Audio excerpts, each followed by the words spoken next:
Hello students, class 12th का chapter first ठोस अवस्था का आज एक बहुत ही महत्वपूर्ण भाग हम पढ़ने वाले हैं। पिछली कक्षा में हमने ठोसों में निविड संकुलन यानी कि क्लोज पैकिंग के बारे में पढ़ा था। आज की कक्षा में हम ठोसों में जो अपूर्णताएं होती हैं, जो कमियां होती हैं, जिनको हम दोष कहते हैं, आज हम उनका अध्ययन करेंगे, है ना। तो देखिए, सामान्यतः क्या होता है कि जो आदर्श क्रिस्टल होता है, आदर्श का मतलब जिनमें कोई त्रुटि या कोई दोष ना हो, आदर्श क्रिस्टल में जब भी कभी अनियमितताएं आती हैं, अनियमितताएं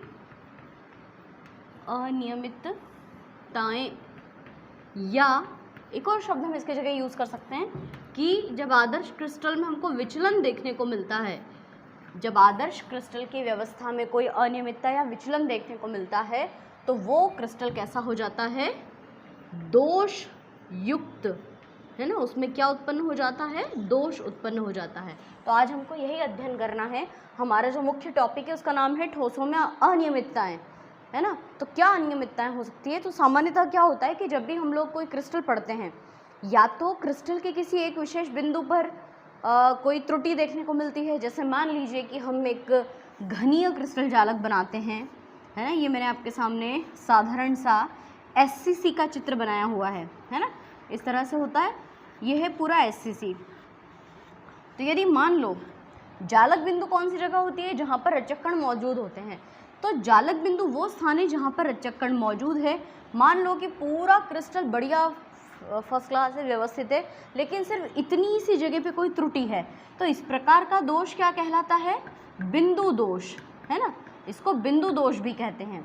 लेकिन अगर मान लीजिए कि संपूर्ण क्रिस्टल की रेखा में ही यदि त्रुटि होती है, जैसे मान लीजिए कि अपन ने कल निविड संकुलन पढ़ा और संपूर्ण रेखा में ही अगर कोई आपको त्रुटि दिखाई देती है तो उसको हम कहते हैं रेखीय दोष, ठीक है।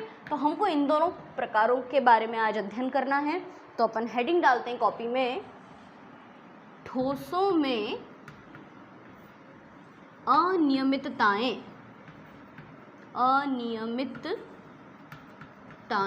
या ठोसों में विचलन। जब किसी भी ठोस की आदर्श व्यवस्था में विचलन देखने को मिलता है, यानी आदर्श ठोस में थोड़ी बहुत भी अगर मिस्टेक देखने को मिलती है, तो हम कहते हैं कि हमारा ठोस जो है वो दोषयुक्त हो चुका है। तो दो तरह की अनियमितताएं हम लोगों को पढ़ना है। दो तरह की कौन कौन सी, जो अभी आपको मैंने अभी जस्ट समझाई कि एक होता है भाई बिंदु दोष, है ना। बिंदु दोष, ये बिंदु दोष कब उत्पन्न होता है कि संपूर्ण क्रिस्टल जालक तो बढ़िया व्यवस्थित है, लेकिन किसी एक पर्टिकुलर जालक बिंदु पर जहाँ पर रचक कण मौजूद होते हैं, उसके परमाणु, अणु या आयन की स्थिति में कोई थोड़ा बहुत विचलन देखने को यदि मिले तो उसको कहेंगे हम बिंदु दोष। जबकि संपूर्ण रेखा में ही पूरी की पूरी क्रिस्टल के जो रचक कण है उसकी पूरी की पूरी लाइन में यदि मिस्टेक है तो हम उसको कहते हैं रेखीय दोष। हमको NCERT की बुक में ये देखने को मिला है कि रेखीय दोष का अध्ययन हमको 12वीं कक्षा में नहीं करना है, हमें सिर्फ कॉन्सेंट्रेट करना है बिंदु दोष पर। तो चलिए, बिंदु दोष कितने प्रकार के होते हैं उसका हम अध्ययन कर लें। बिंदु दोष समझ में आ गया कि जब किसी आदर्श क्रिस्टल के जालक बिंदु में थोड़ी बहुत अनियमितता या विचलन देखने को मिले तो वो बिंदु दोष कहलाता है। यह दोष होता है 3 प्रकार का। इसके तीनों प्रकारों का अध्ययन हमको करना है। इसका जो सबसे पहला प्रकार है उसको हम कहते हैं रस समीकरण मितीय दोष, यानी हम इसको इंग्लिश में कहेंगे स्टाइकियोमेट्रिक डिफेक्ट, है ना। स्टाइकियोमेट्रिक डिफेक्ट, रस समीकरण मितीय दोष। दूसरा होता है अरस समीकरण मितीय दोष। अरस समीकरण मितीय दोष यानी कि नॉन स्टाइकियोमेट्रिक डिफेक्ट। अभी समझते हैं हम इसका अर्थ क्या है। और जो तीसरा होता है उसको हम कहेंगे अशुद्धि दोष। अशुद्धि दोष का अर्थ होगा यहाँ पर कि कोई भी अशुद्धि किसी क्रिस्टल जालक में मिला दी जाए तो उसको हम कहते हैं इम्परफेक्शन डिफेक्ट, ठीक है, क्लियर। तो पहले हम ये समझ लें कि रस समीकरण मितीय और अरस समीकरण मितीय शब्द का अर्थ क्या होता है। जो रस समीकरण मितीय दोष होते हैं इसका मतलब ये है, चलो मैं इसका अर्थ समझाने के पहले आपको इनके भी तो प्रकार बता दूं, फिर हम शुरू करेंगे रस समीकरण मितीय दोष। तो रस समीकरण मितीय दोष जो हैं वो 4 प्रकार के हैं। इसका जो पहला प्रकार है उसको हम कहते हैं रिक्तिका दोष, रिक्ति, वॉइड, है ना, रिक्त स्थान। दूसरा होता है अंतराकाशी दोष, अंतराकाशी दोष यानी अंतराकाशी अवकाश में कोई कण आ जाते हैं तो उसके कारण उत्पन्न दोष। तीसरा दोष है हमारा शॉटकी दोष, बहुत ही इंपॉर्टेंट पार्ट है ये, शॉटकी दोष। और अगला आता है हमारा चौथा भाग फ्रेंकेल दोष, शॉटकी के बाद फ्रेंकेल दोष। अच्छा, जब हम इनका डिटेल में अध्ययन करेंगे ना तो आपको पढ़ने को ऐसा, पढ़ते समय ऐसा फील होगा कि रिक्तिका दोष और शॉटकी दोष तो एक जैसा है, जबकि अंतराकाशी दोष और फ्रेंकेल दोष ये दोनों एक जैसे हैं। तो इनमें अंतर ये है कि जो पहला और दूसरा दोष है वो अनआयनिक ठोसों में पाया जाता है, अनआयनिक ठोस जिनको हम धन और ऋण आयनों में विभेदित या विभाजित नहीं कर सकते हैं, जबकि शॉटकी और फ्रेंकेल दोष किन में पाया जाता है, आयनिक ठोसों में। आयनिक ठोस का मतलब ऐसे ठोस जिनको धन आयन और ऋण आयनों में विभक्त आसानी से किया जा सकता है। ठीक है, फिर आते हैं हम अरस समीकरण दोष की तरफ। अरस समीकरण मितीय दोष जो होते हैं वो फिर से 2 प्रकार के होते हैं। 2 प्रकार के कैसे, देखो अशुद्धि दोष का कोई प्रकार नहीं है। पहला आता है इसमें धातु आधिक्य दोष, धातु की अधिकता, है ना, जबकि दूसरे दोष का नाम है धातु न्यून दोष, धातु न्यून दोष। धातु का मतलब क्या, जो भी आयनिक यौगिक होता है, जैसे सोडियम क्लोराइड, तो सोडियम क्लोराइड का यदि आप आयनन करेंगे तो Na पे प्लस और Cl पे माइनस, तो जो धनायन होता है ना वो धातु कहलाता है और जो ऋण आयन है वो अधातु कहलाता है। तो धातु अधिक का मतलब होता है धातु की अधिकता, धनायनों की अधिकता। तो ये फिर से 2 प्रकार के हो जाते हैं कि इसको हम लिखेंगे धनायन की अधिकता। आप धातु आधिक्य दोष कैसे उत्पन्न कर सकते हो, एक तो धन आयन की अधिकता कर दो या इसका उल्टा कर दो। उल्टा कैसे, उल्टा ये कि ऋण आयन की कमी से उत्पन्न दोष, है ना, धन आयन की अधिकता और ऋण आयन की कमी, या इसका उल्टा कर लो। कैसे उल्टा करेंगे हम, धातु न्यून दोष में क्या कर दिया जाएगा कि धनायन की कमी, जस्ट इसका हम उल्टा लिख रहे हैं, धनायन की अधिकता धातु आधिक्य दोष में, जबकि धनायन की कमी, जबकि उस तरफ क्या लिखना होगा हमें, ऋणायन की अधिकता से उत्पन्न दोष। ठीक है, तो हमको ये पूरा जो चार्ट बन चुका है आपके सामने, ये है ठोसों में अनियमितताएं या ठोसों में पाए जाने वाले विभिन्न प्रकार के दोष। तो चलिए हम लोग शुरू करते हैं। सबसे पहले बिंदु दोष क्या है, फिर से एक बार रिपीट करवा देती हूँ मैं आपको कि ऐसे दोष जो किसी विशेष बिंदु या विशेष जालक बिंदु के कारण उत्पन्न होते हैं।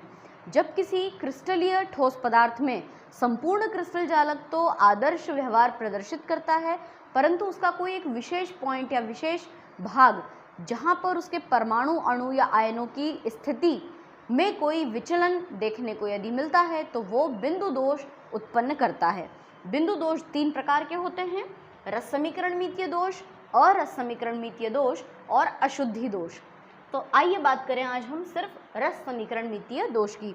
आज की वीडियो में हम इन चारों दोषों को डिस्कस करेंगे, बाकी जो दोष हैं बचे हुए उसको हम नेक्स्ट वीडियो में देखते हैं, है ना। तो मैं अब आपके लिए ये हटा दूं ताकि हमको इसे इजीली समझने में परेशानी ना हो, है ना। अब देखिए रस समीकरण मितीय दोष किसको कहते हैं, तो हम ये भी बोल सकते हैं कि रस समीकरण मितीय दोष ऐसे यौगिकों में पाए जाते हैं जिनकी रस समीकरण मिति बनी रहती है। अब क्या होता है ये रस समीकरण मिति का अर्थ, इसका अर्थ ये है कि मान लीजिए कि हमने कोई आयनिक ठोस लिया, जैसे सोडियम क्लोराइड, है ना, ये सबसे बेस्ट एग्जाम्पल है क्योंकि इसी उदाहरण को लेकर हम आगे समझने वाले हैं। सोडियम क्लोराइड में सोडियम आयन और क्लोराइड आयन इस तरह से होते हैं डिवाइडेड। जब हम इसका चित्र बनाएंगे तो हम देखेंगे कि सोडियम आयनों और क्लोराइड आयनों की संख्या 8-8 आपको मिलती है, यानी जब आप चित्र बनाएंगे तो 8 आपको सोडियम आयन और 8 क्लोराइड्स आयन दिखाई देंगे। इसका मतलब इनका रेशो क्या हुआ, 1:1। लेकिन जब इनमें कोई दोष उत्पन्न हो जाता है, जैसे शॉटकी या फ्रैंकल दोष उत्पन्न हो जाता है, हम ये दोनों दोषों का नाम नहीं ले सकते। क्यों? क्योंकि वो तो अनायनिक यौगिकों में पाए जाते हैं ना, जिनमें धन और ऋण आयन नहीं पाए जाते हैं, है ना। तो यदि इनमें कोई शॉटकी या फ्रैंकल दोष उत्पन्न हो गया तो दोष उत्पन्न होने के बाद भी इनकी रस समीकरण मिति बनी रहती है। मतलब अनुपात जो भी निकले, ज़रूरी नहीं कि वो 8:8 हो, वो 7:7 भी हो सकता है, 6:6 भी हो सकता है, या ज़्यादा भी हो सकता है। यानी कहने का अर्थ ये है कि रस समीकरण मिति का बने रहने का मतलब कि ऐसे यौगिक जिनमें दोष उत्पन्न होने के पहले अनुपात जो था, दोष उत्पन्न होने के पश्चात भी अनुपात वही का वही बना रहे, उसे कहते हैं रस समीकरण मिति यौगिक। तो रस समीकरण मिति दोष ऐसे यौगिकों में पाए जाते हैं जिनकी रस समीकरण मिति बनी रहती है, यानी उनका जो अनुपात है वो दोष होने के पहले और दोष होने के पश्चात समान बना रहता है। जबकि अभी हमने यहाँ लिखा था अरस समीकरण मिति दोष, तो वो कैसे यौगिकों में पाए जाते होंगे, वो ऐसे यौगिकों में पाए जाते हैं जिनकी रस समीकरण मिति इनकम्प्लीट होती है, या जिनकी रस समीकरण मिति अधूरी होती है। जैसे इसमें अपन एग्जाम्पल लेंगे जिंक ऑक्साइड का, है ना। तो इसमें इनका जो रेशो होता है वो 1:1 नहीं होता है, मतलब संख्या उसकी गड़बड़ आती है। ठीक है, तो चलिए अब हम शुरू करते हैं रस समीकरण मिति दोष का पहला भाग, रिक्तिका दोष। तो देखिए रिक्तिका दोष में होता क्या है, आपके एनसीईआरटी की बुक के हिसाब से हम डायग्राम बनाते हैं।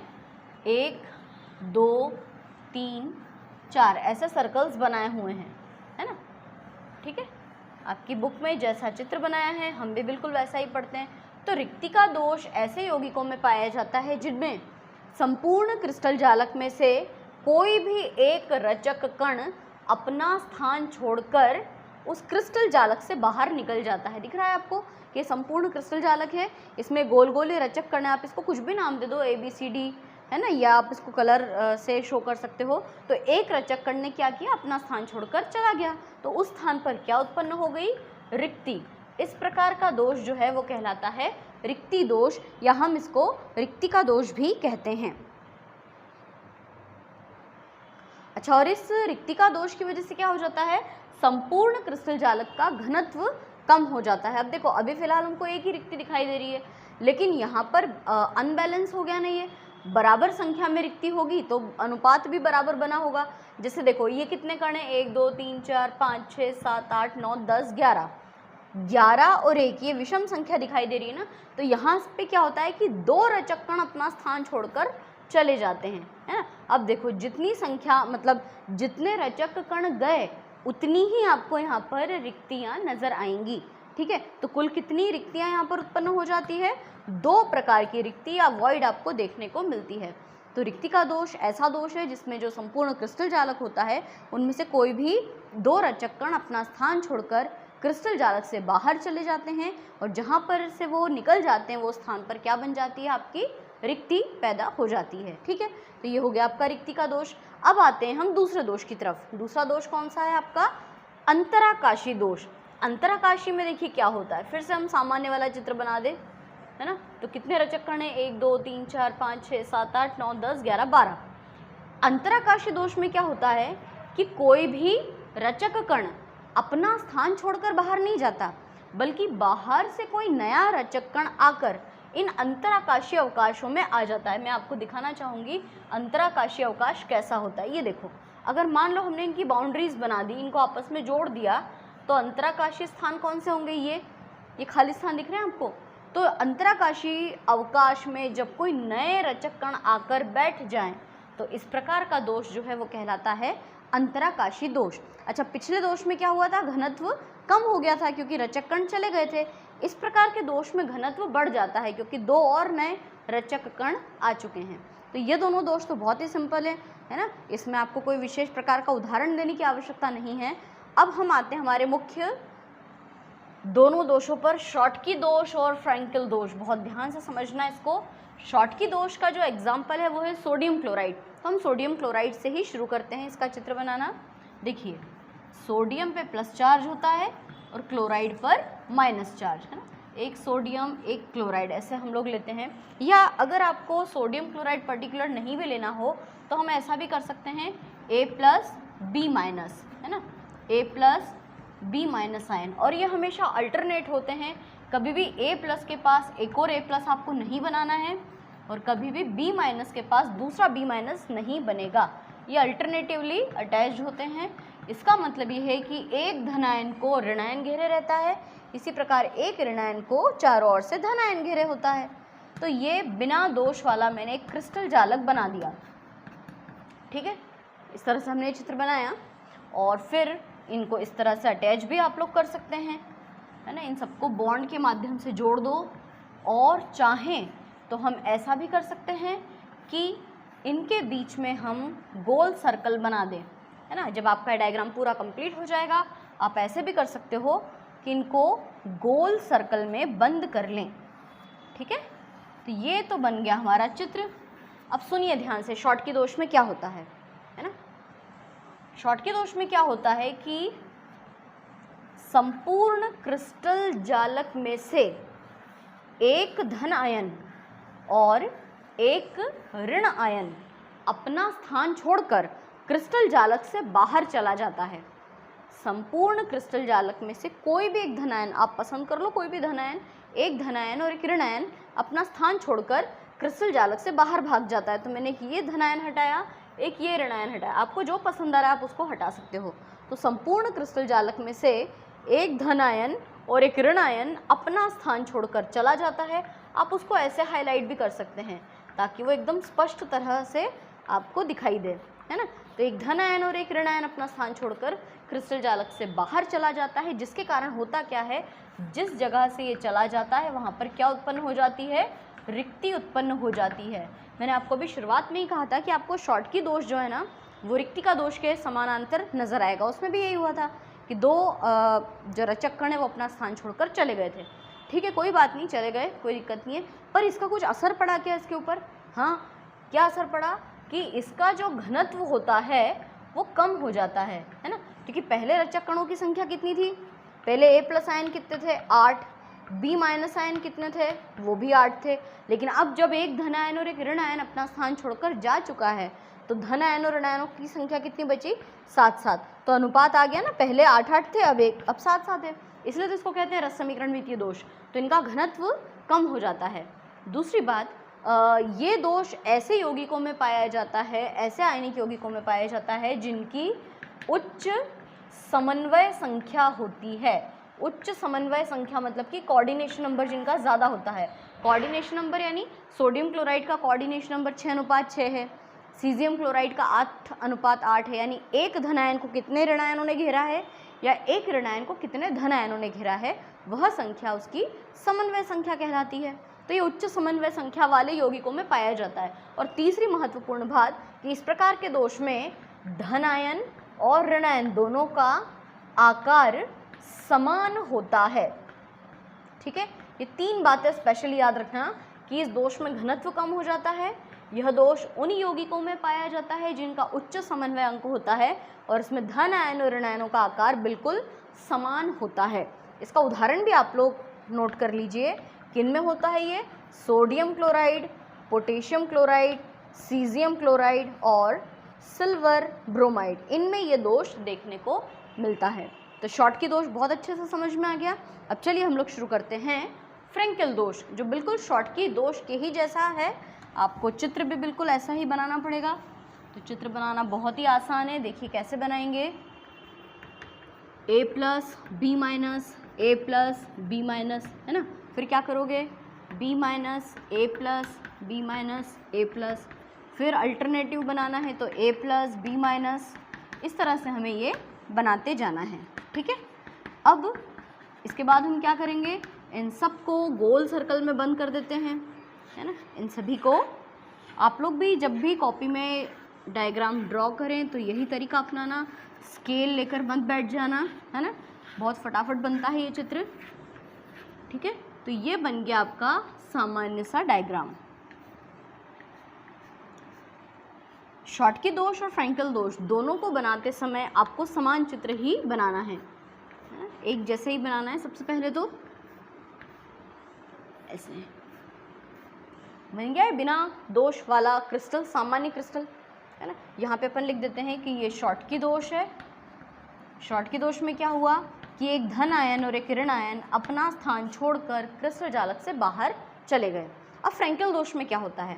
फ्रैंकल दोष में क्या होता है कि संपूर्ण क्रिस्टल जालक में से कोई भी आयन अपना स्थान छोड़कर बाहर नहीं जाता, बल्कि कोई भी एक धन आयन अपना स्थान छोड़कर, कहीं बाहर नहीं भाग रहा है, ये अपना स्थान छोड़कर ये जो अंतराकाशीय अवकाश दिख रहे हैं यहाँ पर आकर बैठ जाता है। मतलब इसको अपने घर में मज़ा नहीं आ रहा है अपने रूम में, तो ये रूम चेंज कर रहा है और दूसरे रूम में जाके बैठ गया, ठीक है। और ये काम सिर्फ धनायन ही करता है, ऋणायन ऐसा नहीं करता है। क्यों? अभी पता चलेगा आपको। तो फ्रैंकल दोष में एक धनायन अपना स्थान छोड़कर अंतराकाशीय अवकाश में आ जाता है, बस इतना ही होता है। तो कोई रिक्ति बनी, हाँ रिक्ति तो बनी, लेकिन वहाँ पर जो धन आयन है वो बाहर नहीं निकला। और उधर लिखा था कि उसमें घनत्व कम हो जाता है, इसमें क्या होता है? इसमें घनत्व अपरिवर्तित रहता है ना। इस पे, इसके घनत्व पे कोई असर नहीं पड़ता है। देखो उसमें पहले 8 आयन थे और अब 7 हो गए, तो कमी हो गई ना, 2 आयन्स की कमी हो गई, तो घनत्व अपने आप कम हो गया, वजन कम हो गया। इसमें घनत्व कोई चेंज नहीं दिख रहा है आपको घनत्व में, क्योंकि कोई भी आयन बाहर नहीं निकला है, ये बाहर से कोई नया आयन आके नहीं बैठा हुआ है, उसी ने अपना स्थान चेंज किया, तो इसका घनत्व अपरिवर्तित होता है। साथ ही ये दोष उन यौगिकों में पाया जाता है जिनका समन्वय अंक निम्न होता है, निम्न समन्वय संख्या। जबकि उधर क्या लिखा है देखो, किन में पाया जाता है ये? जिनकी समन्वय संख्या उच्च होती है। और तीसरा कारण अभी आपके दिमाग में आया होगा ना कि सिर्फ धनायन ही ऐसा क्यों कर पाता है, तो इसकी मुख्य वजह ये है कि इसमें धनायन का आकार छोटा और ऋणायन का आकार बड़ा होता है। धनायन को कैटायन कहते हैं, है ना। मतलब वास्तव में अगर बनाना चाहें अपन ये चित्र, तो ए को छोटा बनाएं और बी को बड़ा बनाएं, ये होता है इसका रीज़न। तो धनायन का आकार छोटा होता है, इसलिए आसानी से वो अंतराकाशीय रिक्ति में जाकर समा जाता है।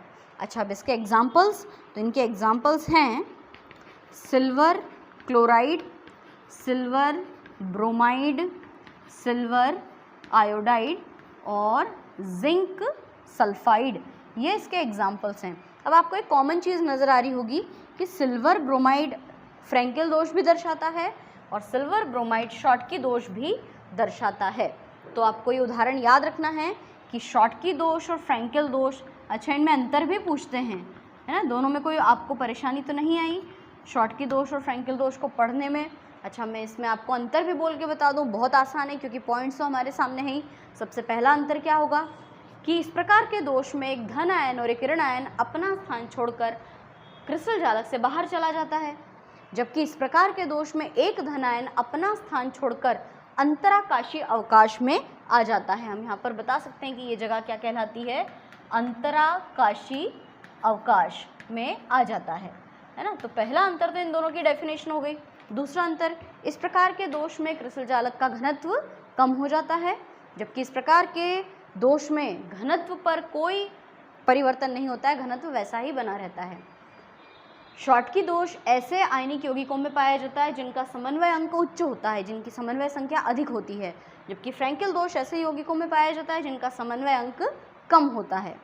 लास्ट अंतर कि शॉटकी दोष में धन आयन और ऋण आयनों का आकार बिल्कुल एक समान होता है, बराबर आकार होता है दोनों का, जबकि फ्रैंकल दोष ऐसे यौगिकों द्वारा दर्शाया जाता है जिनमें धन आयन का आकार छोटा और ऋण आयन का आकार बड़ा होता है। और लास्ट में एग्जाम्पल, उदाहरण के तौर पर यह अपवाद है कि AgBr दोनों तरह के दोष को प्रदर्शित करता है।